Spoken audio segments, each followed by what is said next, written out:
Let's take section 54 of your exemption. अब हम capital gain में एग्जेम्पशन की तरफ बढ़ रहे हैं। एग्जेम्पशन में सबसे पहले हमने एक सेक्शन देखा था आपका 54 EC और फिर हमने देखा 54 F। अब हम देख रहे हैं आपका सेक्शन 54। ठीक है, बड़ा ही सिंपल सेक्शन है। क्या बोला गया है कि किस किस को 54 के तहत एग्जेम्पशन मिल जाएगी। तो पहला है आपका इंडिविजुअल और HUF। तो इंडिविजुअल और HUF को एग्जेम्पशन मिल जाती है अंडर सेक्शन 54 में। ठीक है, ठीक है सर।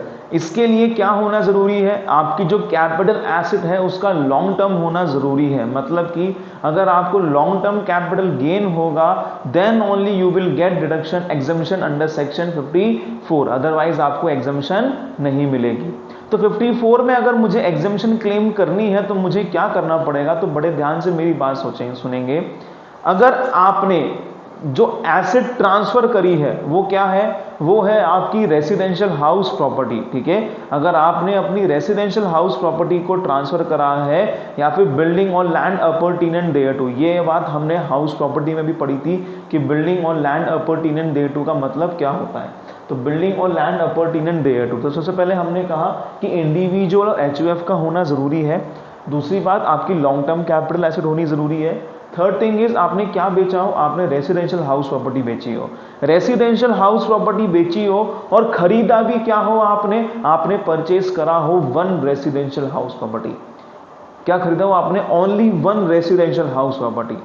सर सिर्फ एक, हाँ सिर्फ एक, हाँ पर आप दो भी खरीद सकते हैं। आप दो रेसिडेंशियल हाउस प्रॉपर्टी भी खरीद सकते हैं, पर दो रेसिडेंशियल हाउस प्रॉपर्टी के रेस्पेक्ट में आपको छूट सिर्फ और सिर्फ कब मिलेगी, आपको एग्जेम्पशन सिर्फ और सिर्फ तब मिलेगी जब आपका जो लॉन्ग टर्म कैपिटल गेन है वो कितना है, वो 2 करोड़ तक का है। ठीक है, वो कितना है जी, वो है 2 करोड़ रुपीस का। क्लियर, वो कितना है, वो है 2 करोड़ रुपीस का। इसका मतलब कि अगर मेरा long term capital gain 2 crore से ज्यादा है तो आपको अगर एग्जेम्पशन क्लेम करनी है बॉस, तो आपको सिर्फ एक ही रेसिडेंशियल हाउस प्रॉपर्टी खरीदनी पड़ेगी। पर अगर आपने आपका जो गेन है वो 2 करोड़ तक है या उससे कम है, ठीक है, तो फिर अगर आपने 2 रेसिडेंशियल हाउस प्रॉपर्टी भी खरीदी है, even in that case also you will gate exemption under section 54। आपको 54 में एग्जेम्पशन तब भी मिल जाएगी। तो रूल क्या है, रूल ये है कि आपने हाउस प्रॉपर्टी बेची हो और खरीदा भी क्या है, हाउस प्रॉपर्टी। एक घर खरीदा हो, अगर आपका लॉन्ग टर्म कैपिटल गेन जो है वो 2 करोड़ से ज्यादा का है, और अगर कम है तो अगर 2 भी खरीदा है तब भी आपने एग्जेम्पशन आपको मिल जाएगी। अगर 3 खरीदी है तो फिर आपको एग्जेम्पशन नहीं मिलेगी। क्लियर है ये चीज? Yes sir. चलिए फिर इसके बाद हम बात करें कि कितने समय के अंदर अंदर आपको ये जो घर है, रेसिडेंशियल हाउस है, ये खरीद लेना चाहिए। तो जिस डेट पे आपने अपना जो पुराना वाला घर बेचा, ऑब्वियसली एक घर बेच के नया घर में पैसा लगा रहे हैं, तो ये जो घर आप बेच रहे हैं इसकी डेट ऑफ ट्रांसफर से 1 साल पहले तक आप क्या कर लें, खरीद लें, या फिर इसके 2 साल तक आप क्या कर लें, इसको खरीद लें। मतलब कि आपकी जो डेट ऑफ ट्रांसफर है उससे 1 साल, उससे पहले के 1 साल तक या फिर इसके बाद के 2 साल तक अगर आपने एक नया घर खरीद लिया है तो आपको एग्जेम्पशन मिल जाएगी। What, under section 54। ठीक है, और अगर आपने अपना घर जो है वो परचेज नहीं करा, कंस्ट्रक्शन करवाया है, तो डेट ऑफ ट्रांसफर के 3 साल के अंदर अंदर आपका जो कंस्ट्रक्शन है वो क्या हो जाए, वो कंप्लीट हो जाना चाहिए। वो कंस्ट्रक्शन आपका क्या हो जाना चाहिए, कंप्लीट हो जाना चाहिए डेट ऑफ ट्रांसफर से 3 साल तक। और अगर परचेज कर रहे हो तो डेट ऑफ ट्रांसफर से लेके 2 साल के बीच में आप कभी भी परचेज कर सकते हो, या फिर अगर आपने अपना घर डेट ऑफ ट्रांसफर से 1 साल पहले के बीच में भी अगर कहीं पे परचेज कर लिया है तो फिर आपको एग्जेम्पशन जो है वो मिल जाएगी। ठीक है, अच्छा यहाँ पे अभी हमने घर बेच दिया पर अभी हमारा परचेज करने का या फिर कंस्ट्रक्ट करने का कोई मन नहीं है, तो जो पैसा आपको गेन से मिला, जो भी आपको पैसा आपको बेचने से मिला है अपनी पुरानी हाउस प्रॉपर्टी को, उसको आप कैपिटल गेन डिपॉजिट स्कीम के नाम से एक बैंक खाते में क्या कर देंगे, आप लोग जमा कर देंगे। अगर आपने ऐसा भी कर दिया है, even in that case also आपको इस बार टैक्स नहीं पे करना, आपको एग्जेम्पशन जो है वो मिल जाएगी। ठीक है जी, आपको एग्जेम्पशन मिल जाएगी इस केस में। क्लियर है ये, हाँ या ना? दूसरी शर्त यहाँ पे क्या बोली गई है, वो ये बोली गई कि एग्जम्पशन कितना मिलेगा आपको, तो कैपिटल गेन या फिर कॉस्ट ऑफ न्यू एसेट जो भी क्या होगा कम होगा उतना ही आपको एग्जम्पशन यहाँ पे मिल सकती है। मतलब आपकी जो एग्जम्पशन है वो कभी भी लॉन्ग टर्म कैपिटल गेन से ज्यादा नहीं हो सकती। क्लियर है ये? हाँ, एक और चीज आप मेरी बात सुनेंगे, आपने यहाँ पे नया घर खरीदा, पुराना घर बेच के नया घर खरीदा और हमने आपको 54 में क्या दे दी, एग्जम्पशन दे दी, छूट दे दी हमने आपको। तो एक शर्त बोली गई है कि 3 साल तक आप ये जो घर है ये आप 3 साल तक, नया जो घर आपने खरीदा इसको आप बेचेंगे नहीं।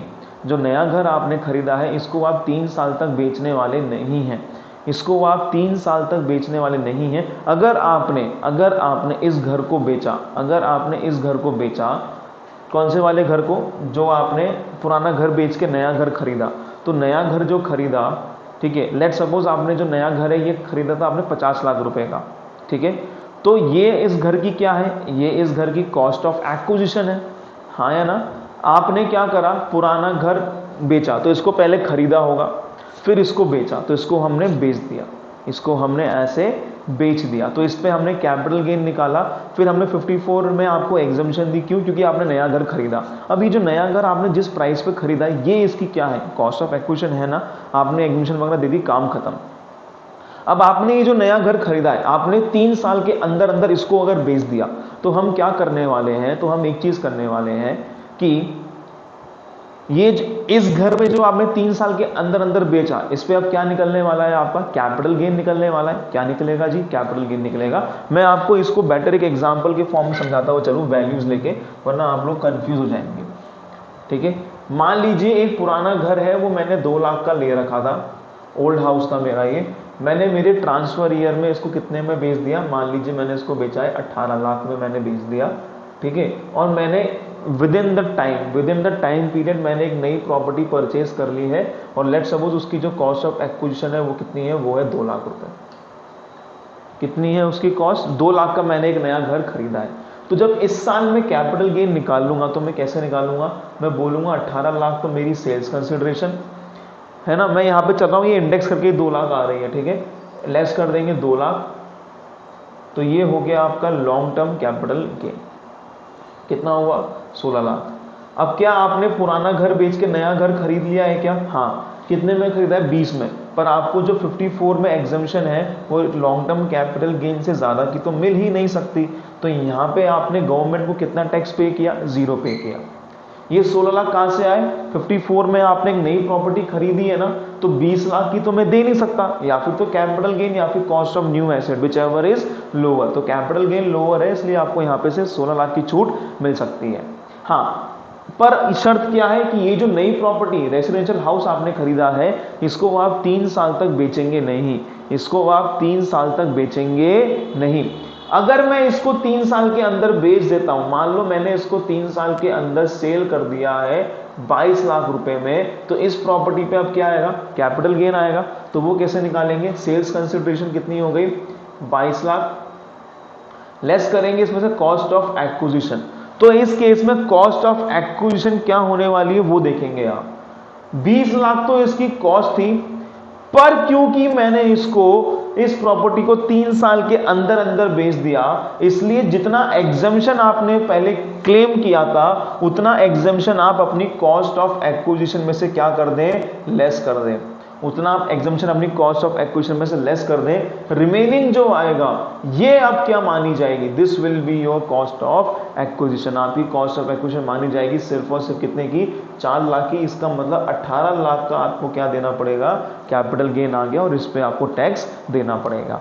ठीक है, तो यहाँ पे हमने क्या बोला, यहाँ पे हमने ये बोला है कि अगर कोई नई एसेट आपने परचेज करी है और उसको आप 3 साल के अंदर अंदर ट्रांसफर कर देते हो, तो इस एसेट की जो कॉस्ट ऑफ एक्विजिशन है उसमें से आप जितना अमाउंट एग्जम्पशन था वो लेस कर दो, और this will be now your cost of acquisition.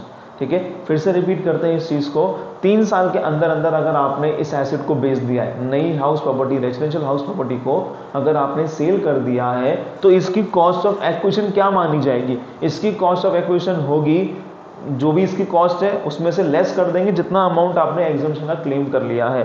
तो इसकी कॉस्ट हमने कितनी ली, 20 लाख माइनस 16 लाख, 4 लाख इसकी कॉस्ट ऑफ एक्विजिशन हो गई। तो ये है हमारा सेक्शन 54।